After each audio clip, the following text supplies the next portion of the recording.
pagi, jumpa lagi di Berita Padang bersama saya, Afrin Meriana. Sejumlah berita aktual dan menarik akan kami sajikan untuk Anda. Berikut 3 berita utama pagi ini.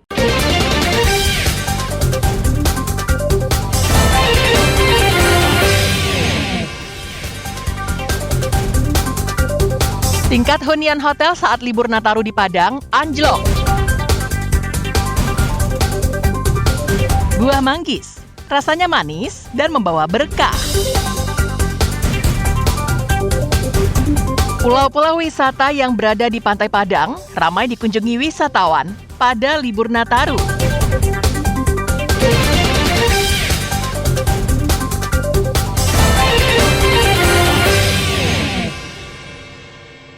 Kebakaran man di dekat BCA.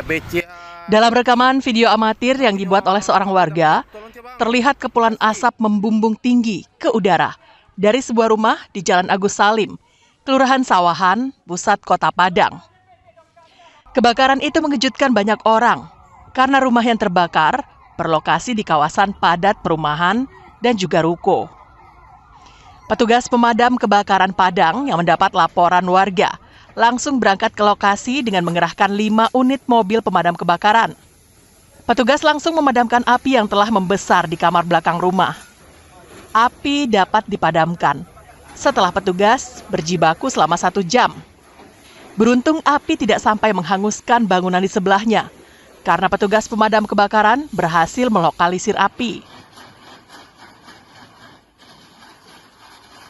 Bahwa saksi melihat api di kamar belakang rumah dan langsung melaporkan ke dinas pemadam kebakaran.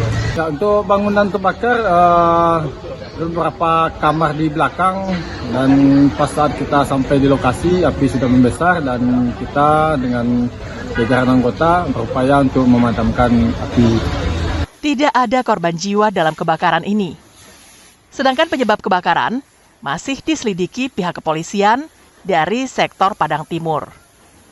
Alfi melaporkan dari Padang.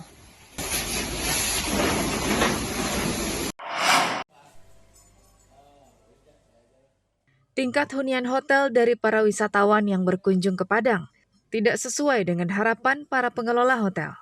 Menurut data dari seorang pengurus Himpunan Hotel dan Restoran Sumatera Barat, tingkat hunian hotel hanya sedikit mengalami kenaikan, namun kurang dari 50% dibanding hari-hari biasa. Saat ini terdapat 92 hotel yang tergabung di PHRI Sumatera Barat. Dari jumlah itu, 62 hotel terletak di Padang. Sisanya tersebar di kabupaten dan kota lainnya, dengan total jumlah kamar lebih dari 5.000. Ada 5.000-an kamar ya. Kalau akomodasi itu ada 92. Di Kota Padang itu ada 62 hotel. 62. Berarti kurang lebih 70% gitu ya, Pak? 70% lah. Dari saat ini kita lihat memang okupansi masih belum seperti yang kita harapkan, yang mengembirakan seperti tahun-tahun sebelumnya. Tapi karena mungkin 2 bulan lagi itu Ramadan, mungkin mereka menghitung ulang lagi untuk. Sementara itu, salah seorang staf hotel mengatakan, turunnya tingkat hunian hotel karena berbagai faktor. Di antaranya, libur Nataru saat ini berdekatan dengan masuknya Ramadan, sehingga masyarakat dari luar Sumatera Barat lebih memilih datang ke Sumatera Barat saat libur Lebaran mendatang. Selain itu, musim hujan dan cuaca ekstrim juga berpengaruh pada perjalanan wisata, sehingga berdampak terhadap kunjungan wisatawan dari Riau dan Sumatera Utara, yang selama ini banyak berkunjung ke Padang. Kondisi ini diperparah dengan rencana kenaikan pajak pertambahan nilai hingga 12%, yang secara langsung mempengaruhi kemampuan daya beli wisatawan. Tahun ini memang tidak seramai tahun lalu sepertinya, Pak. Kemungkinan sih juga karena beberapa faktor, Pak. Jalur lalu lintas Pekanbaru Padang juga mengalami kendala, beberapa seperti longsor, banjir, seperti itu, Pak. Namun juga kita mungkin juga tamu-tamu beberapa juga masih wait and see untuk kenaikan pajak yang 12% di tahun depan ini. Untuk malam tahun baru, tingkat pemesanan kamar hotel baru mencapai angka 60%. Jumlah ini jauh berkurang dibanding tahun lalu yang mencapai rata-rata 75%. Namun pengelola hotel berkeyakinan, menjelang perayaan malam tahun baru, tingkat hunian hotel bisa mencapai 90%. Sebab banyak juga tamu yang datang tanpa melakukan pemesanan terlebih dulu. Robiham melaporkan dari Padang.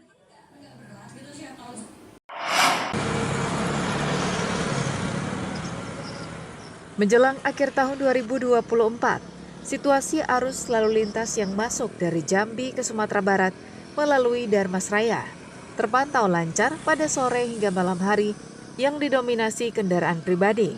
Seperti yang terlihat di pintu gerbang perbatasan Sumber Jambi, tepatnya di Nagari Sungai Rumbai, Darmasraya. Arus lalu lintas terpantau biasa-biasa saja, layaknya hari normal. Selain mobil pribadi, juga tampak bus-bus antar kota antar provinsi. Polres Darmasraya menyediakan satu pos pengamanan Natal dan Tahun Baru di perbatasan Provinsi Sumatera Barat dan Jambi. Tidak ada kegiatan khusus yang dilakukan anggota pos pengamanan karena arus kendaraan berjalan lancar. Kepala Pos dan Pengamanan Natal dan Tahun Baru Polres Darmasraya, Ibtu Mukrim mengatakan, arus lalu lintas pada libur Nataru tahun ini terpantau sepi dibandingkan tahun sebelumnya. Terpantau arus lalin boleh dikatakan sedang, berbeda dengan tahun yang dulu. Kalau tahun dulu agak meningkat, tapi tahun sekarang jauh sudah agak berkurang. Kemungkinan mungkin masyarakat yang harus pulang mudik kebanyakan lewat Lintas Timur. Diprediksi arus kendaraan akan ramai pada menjelang malam pergantian tahun. Eko Pangestu melaporkan dari Darmasraya.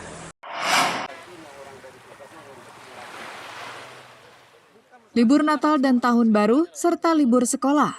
Salah satu tempat wisata yang paling diminati di Padang adalah wisata bahari atau wisata pulau.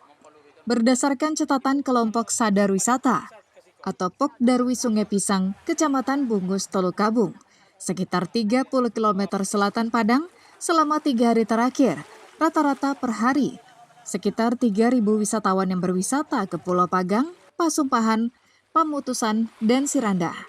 Pada libur Nataru dan sekolah tahun ini, sebagian besar wisatawan yang berwisata ke pulau-pulau itu berasal dari luar Provinsi Sumatera Barat, seperti dari Riau, Provinsi Jambi, Sumatera Selatan, dan Provinsi Bengkulu.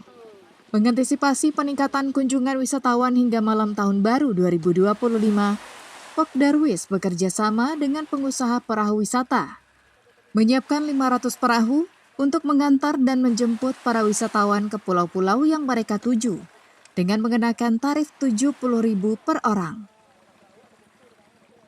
Kalau per tripnya, kalau satu bot tuh paling-paling dapat 2 atau 3 trip. Isi itu maksimal 15 orang. Untuk tiketnya nanti dipungut sama orang yang pengelola pulau. Kalau dari Sungai Pisang ini penyeberangan kan, kalau pulau yang paling jauh di sini kan Pulau Pagang, cuma 70 per kepala PP. Paling kecil 35, Pulau Pasumpahan. Ada pakai pakai pelampung lengkap. Iya, kalau nggak salah lebih kurang udah 1.000 lebih lah, lebih kurang lah. Setiap perahu yang akan membawa wisatawan ke pulau-pulau selalu diperiksa oleh polisi dari Polsek Bungus Tolukabung bersama Ditpolairut Polda Sumbar untuk pemeriksaan keamanan perahu agar terhindar hal yang tidak diinginkan. Kami sudah ada kesepakatan di sini. Yang pertama, dalam Natal dan Tahun Baru tidak ada menaikkan tarif. Yang kedua, untuk pengunjung wajib menggunakan pelampung. Yang ketiga, wajib menjaga keselamatan baik anak-anak, barang bawaan. Kemudian menjaga etika sopan santun, adat istiadat yang ada di wilayah Bungus Tolukabung ini. Nah, kemudian baru kami melakukan sosialisasi ke bawah dan kami tinjau lapangan. Selain karena keindahan pulau-pulaunya, fasilitas yang disediakan oleh pengelola pulau-pulau wisata itu cukup lengkap, sehingga membuat nyaman para wisatawan. Alfi melaporkan dari Padang.